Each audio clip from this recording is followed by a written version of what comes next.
Hello and welcome to all my dear student. Capacitor in parallel के इस प्यारे से लेक्चर के अंदर आपका फिर से स्वागत है। लास्ट लेक्चर में हमने पढ़ा था जो कैपेसिटर है वो सीरीज के अंदर हमने कंबाइन किया था और उसका कॉम्बिनेशन देखा था कि सीरीज के अंदर वो इक्विवेलेंट कैपेसिटेंस निकाली थी। आज जो बात करेंगे, अगर इन्हीं कैपेसिटर्स को बहुत सारे कैपेसिटर लेकर के उनको पैरेलल में अरेंज कर दिया जाए तो वहां पर क्या होगा, उसके बारे में बात करेंगे। कैपेसिटर के बारे में मैं बार बार आपको बता रहा हूं कि कैपेसिटर क्या है, एक ऐसा डिवाइस जो एनर्जी को स्टोर करता है, या एक ऐसा अरेंजमेंट दो कंडक्टर का जो एनर्जी को स्टोर करते हैं। मैक्सिमम से मैक्सिमम आपको एनर्जी स्टोर करनी होगी, वहां से आपको क्या मिलेगा, ज्यादा से ज्यादा चार्ज स्टोर करना पड़ेगा, ज्यादा से ज्यादा एनर्जी, इलेक्ट्रिकल एनर्जी आप ले पाओगे। तो पढ़ते हैं आज capacitor in parallel. Capacitor in parallel की बात करेंगे तो सबसे पहली बात देखते हैं, जो कैपेसिटर इन पैरेलल के अंदर आपको तीन कैपेसिटर यहाँ पर अरेंजमेंट कर दिए हैं। अब इन तीन कैपेसिटर में देखोगे आप, देखो C1 C2 C3 तीन कैपेसिटर है तो तीन प्लेटें होंगी, ठीक है, तीन प्लेटें होंगी। अच्छा मैं एक बात करता हूँ, देखो ये बैटरी से कनेक्टेड है, किससे कनेक्टेड है, बैटरी से कनेक्टेड है। अब इस बैटरी से जो देखो यहाँ पर कुछ चार्ज जाएगा, यहाँ से कुछ चार्ज क्यू जाएगा, मतलब मान के चलते हैं भाई क्या जाएगा, क्यू चार्ज यहाँ से जाएगा। अब इसमें एक चीज देखो, अगर क्यू चार्ज ये गया तो यहाँ पर तीन वायर दिख रहे होंगे आपको, तीन वायर, जैसे आप कहोगे C1 के थ्रू, जिससे C1 कनेक्टेड है, C2 कनेक्टेड है, C3 कनेक्टेड है। तो इसका मतलब आप कह सकते हो कि जो मेरा जो करंट है ना, करंट वो क्या हो जाएगा, चेंज हो जाएगा, मतलब बट जाएगा, करंट क्या हो जाएगा, बट जाएगा, ठीक है। तो इसका मतलब जो क्यू है वो Q1 Q2 और Q3 के अंदर क्या हो जाएगा, मतलब बट जाएगा। अच्छा जी, इसका मतलब ये हुआ।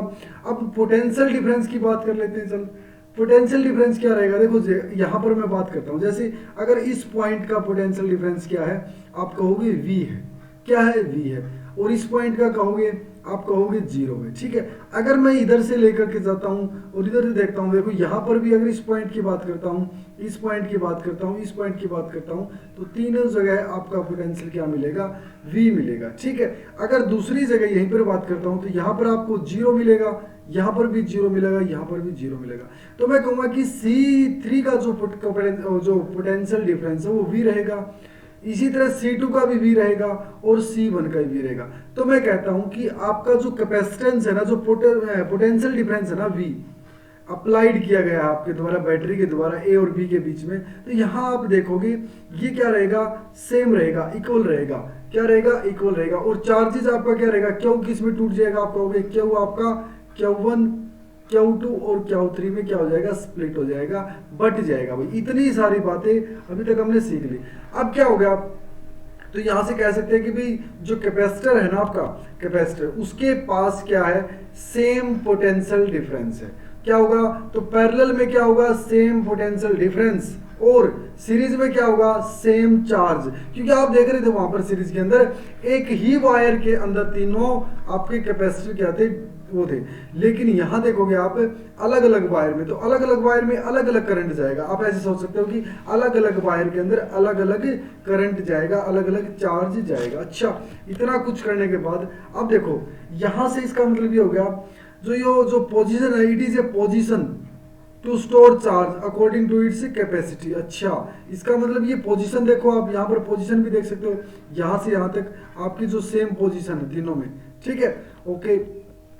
अगली बात, डिफरेंट अमाउंट ऑफ चार्जेस है, मैंने कहा Q1 Q2 और Q3 है। अब इतना कुछ जानने के बाद देखो यहाँ से कुछ हमें मिलेगा, भाई सीधी सी बात है। अब आपके पास चार्ज जो Q था ना, Q, अब उस चार्ज Q को आपने डिवाइड कर दिया किसमें, Q1 Q2 एंड Q3 के अंदर। अब Q1 Q2 Q3 के अंदर अगर आपने चार्ज को डिवाइड कर दिया, यहां से अलग अलग चार्ज के अंदर, अलग अलग कैपेसिटर के अंदर आप चार्ज निकालोगे, अलग अलग कैपेसिटर के अंदर आप चार्ज कैपेसिटेंस निकालोगे। अच्छा, तो C1 के अंदर कैपेसिटेंस, C2 के अंदर, C3 के अंदर आप कैपेसिटेंस निकालोगे। और आपको पता है Q is equal to CV होता है। जैसे मैं इसकी बात करूं तो Q, ये C इक्विवेलेंट बोल देता हूं, Q is equal to CV होता है। तो यहां से देखोगे आप, यहां से देखो Q1 किसके अंदर जा रहा है, आप कहोगे Q1 तो C1 के अंदर जा रहा है, ठीक है। तो यहां से अगर मैं बात करता हूं, देखो Q1 है आपका, ठीक है, बहुत बढ़िया बात है। आपका जो Q होता है ना, वो किसके बराबर होता है, CV के बराबर होता है, किसके बराबर, CV के बराबर होता है। तो यहाँ से देखोगे आप कैपेसिटेंस अगर Q1 है तो यहाँ पर क्या हो जाएगा, C1 हो जाएगा। क्या हो जाएगा, C1 हो जाएगा।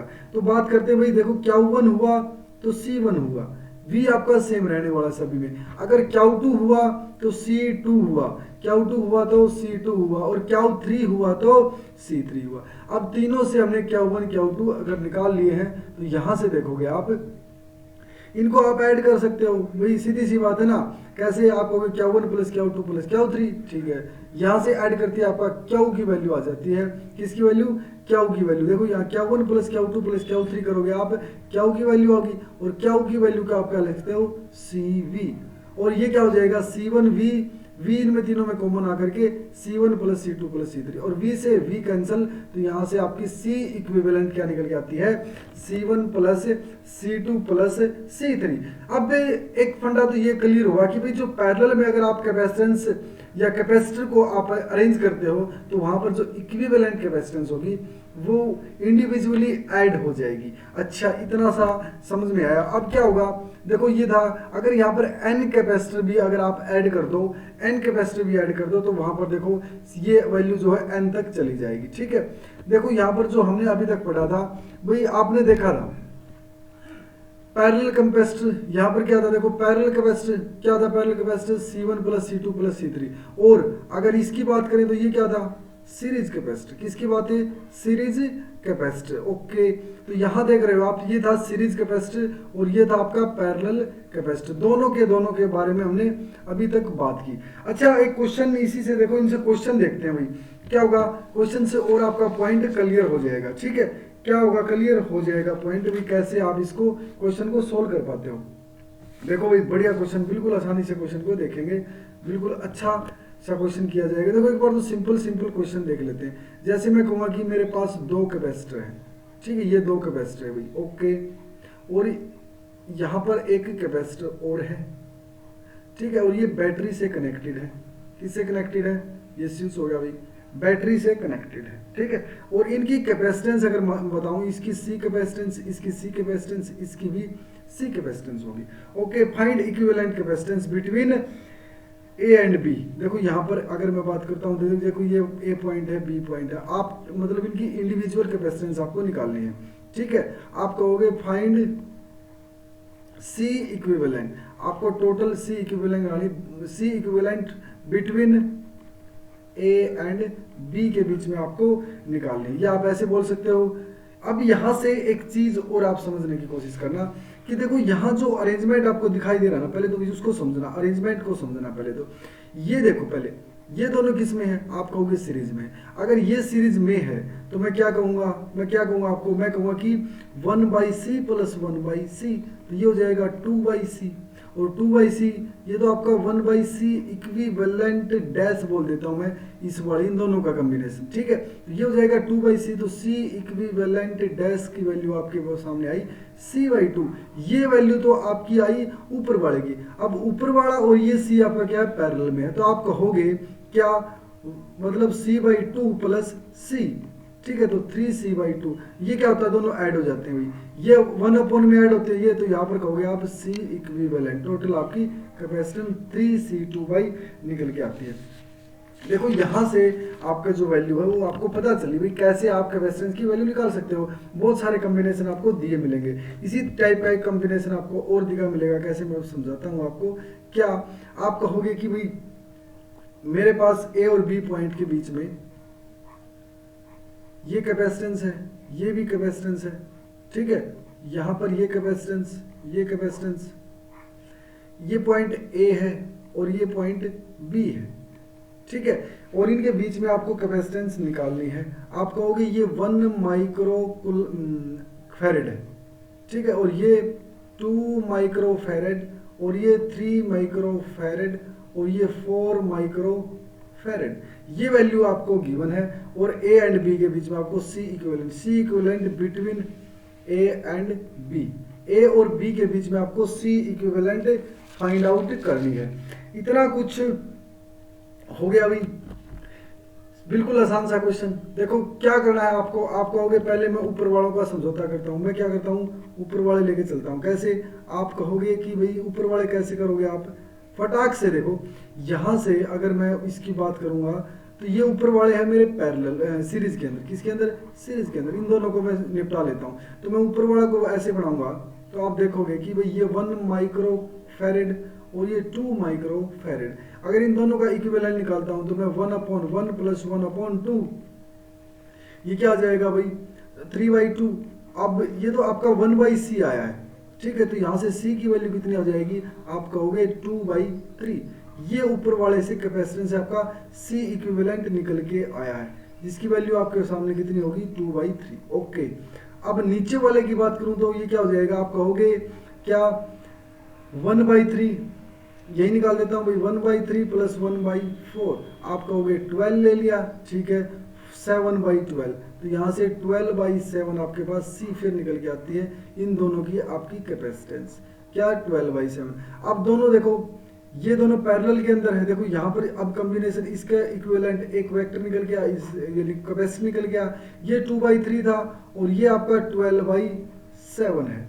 अब दोनों को ऐड करोगे आप 2/3 प्लस 12/7, तो ये आपका C इक्विवेलेंट निकल के आएगा, क्योंकि ये दोनों क्या पैरेलल में है और पैरेलल में दोनों ऐड हो जाएंगे, ठीक है। तो यहाँ से देखोगे आप 21 14 प्लस यहाँ से देखोगे 36, तो 50/21।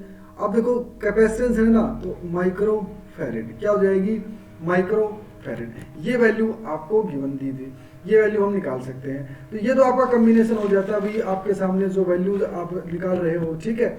अभी एक क्वेश्चन और इसी टाइप का मैं आपको करवाता हूँ, बिल्कुल अच्छा सा क्वेश्चन करवाऊंगा, अब की बार आपका दिमाग हिला देगा। इस टाइप का क्वेश्चन जो आपका दिमाग हिला देगा, कैसे, देखो क्वेश्चन देखते हैं। सबसे पहले आपके पास इसको ए और बी पॉइंट के बीच में लिखता हूं मैं, 1 मिनट। यहां से समझने की कोशिश करना भाई क्या क्वेश्चन कैसा है। ये कैपेसिटर था, एक ही कैपेसिटर और एक ये कैपेसिटर, ठीक है। यहां से आपके कुछ पॉइंट क्लियर करता हूं, जैसे कि मेरे पास इस कैपेसिटर के बाद ये एक पॉइंट का कॉम्बिनेशन है, दूसरा मैं यहां से एक वायर को ऐड कर देता हूं। अब आपको समझ में ही नहीं आएगा कि सीरीज में है कि पैरेलल में है, तो ए और बी के बीच में आपको क्या निकालनी है, इक्विवेलेंट कैपेसिटेंस निकालनी है। तो आप कहोगे find equivalent capacitance, find equivalent capacitance between A and B. Very good भाई, ए एंड बी के बीच में आपको निकालनी है इक्विवेलेंट कैपेसिटेंस। अब देखो यहां से कुछ वैल्यूज भी होंगी आपके सामने, ठीक है, क्या होंगी, कुछ वैल्यूज भी होंगी। अब इन वैल्यूज को लिखते हैं, जैसे इसमें सी ही मान लेता हूं मैं, कोई ज्यादा बड़ी बात नहीं है, सी मानूंगा, तीनों की वैल्यू सी मान लेता हूं, ठीक है।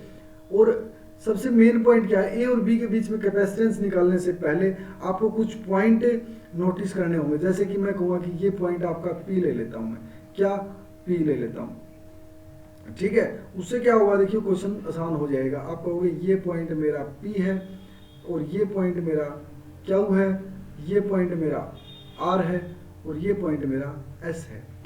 इन पॉइंट को लेने से आपके अंदर एक कॉन्फिडेंस आ जाएगा कि अब इस अरेंजमेंट को आप समझ पाने में थोड़े से मतलब हल्के महसूस करोगे। क्या करोगे, हल्के महसूस करोगे, और आपको क्या पता थोड़ा सा आइडिया लग भी जाए, क्या पता आपको थोड़ा सा आइडिया लग भी जाए, ठीक है। आपको क्या करना है, इसको मतलब P को उठा करके R के ऊपर लेके आना है।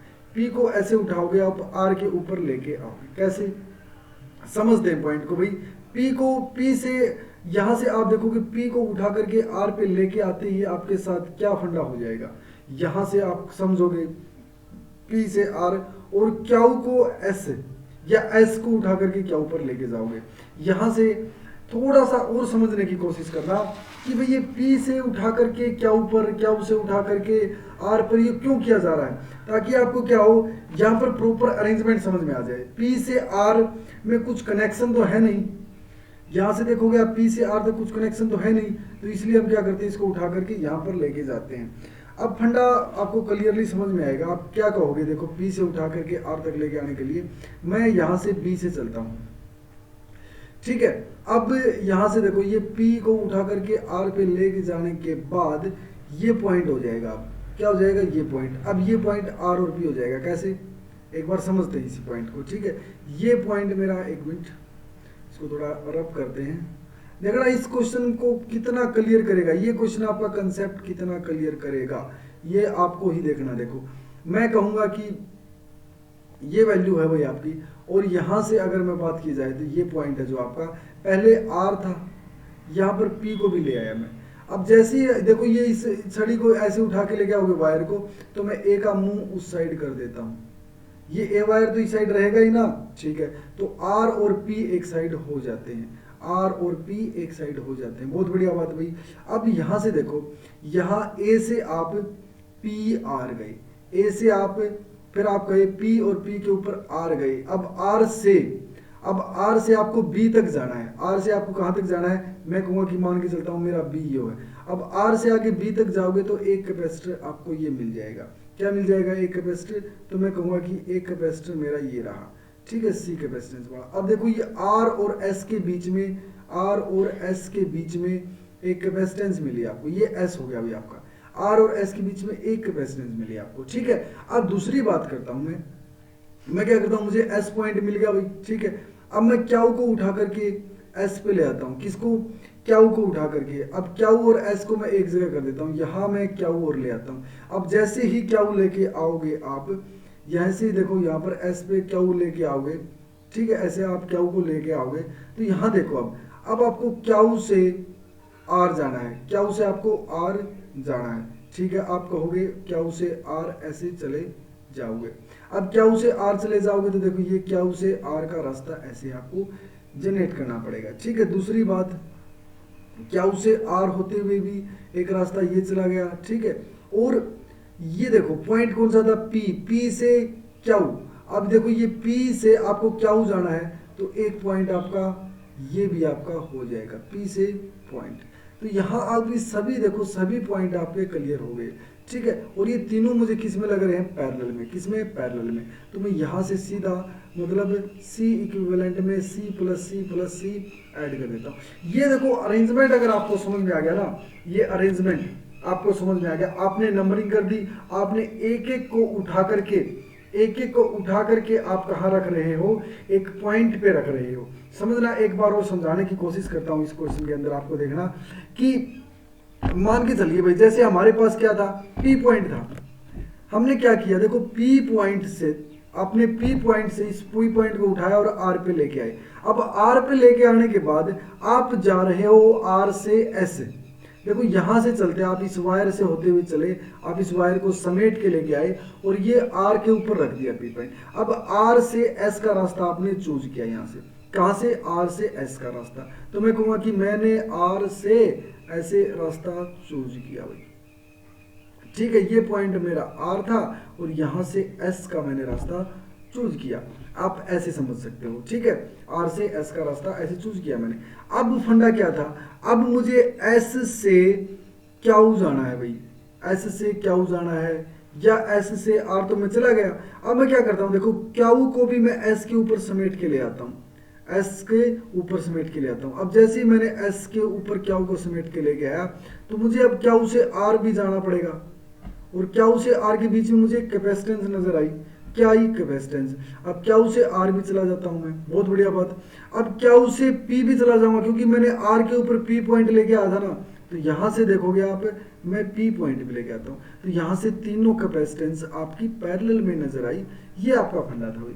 आई होप आपको ये समझ में आया होगा। बहुत ही आसान सा क्वेश्चन था यार, इतनी बड़ी बात थी नहीं, आसान भी नहीं कह सकते थे, अंडरस्टैंडिंग कंसेप्चुअल क्वेश्चन था। आपको अगर अच्छे से इसकी अंडरस्टैंडिंग समझ में आ जाती क्वेश्चन की तो बिल्कुल आसानी से ये सोल्व हो जाता है। तो कैपेसिटेंस के पैरेलल प्लेट कैपेसिटेंस हो, सीरीज कैपेसिटेंस हो, या कॉम्बिनेशन ऑफ कैपेसिटेंस हो, सभी के सभी क्वेश्चन ऐसे सोल्व होंगे आपसे। ये आपकी मतलब एक बहुत ही अच्छे से अगर मैं बात करूं तो बहुत ही अच्छे क्वेश्चन आपके लिए ये होंगे, ठीक है।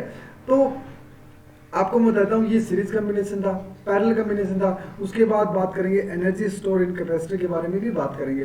तो प्यारे बच्चों, हम पढ़ रहे थे कैपेसिटर, कम्बिनेशन पढ़ लिया, कैपेसिटर के बारे में पढ़ लिया, पैरेलल प्लेट ज्योमेट्रिकल रिप्रेजेंटेशन तक हमने सब कुछ पढ़ लिया। और अब आगे हम एनर्जी के बारे में पढ़ेंगे कि कैपेसिटर के अंदर क्यों एनर्जी कितनी स्टोर होती है और कैसे स्टोर होती है। ठीक है, तो मिलते हैं प्यारे बच्चों नेक्स्ट लेक्चर के अंदर। और अगर किसी बच्चे ने अभी तक चैनल को सब्सक्राइब नहीं किया है तो चैनल को सब्सक्राइब कर लो भाई, ताकि आने वाली वीडियोस का आपको पता लगता रहे। और दूसरी बात, किसी बच्चे देखो सभी को मैं कहता हूँ कि प्यारे प्यारे नोट्स बनाओगे, साथ साथ में रिवीजन हो जाएगा, उन्हीं नोट्स को दोबारा रिवाइज कर पाओगे। तो मिलते हैं नेक्स्ट लेक्चर के अंदर, तब तक के लिए बहुत बहुत धन्यवाद। Thank you so much.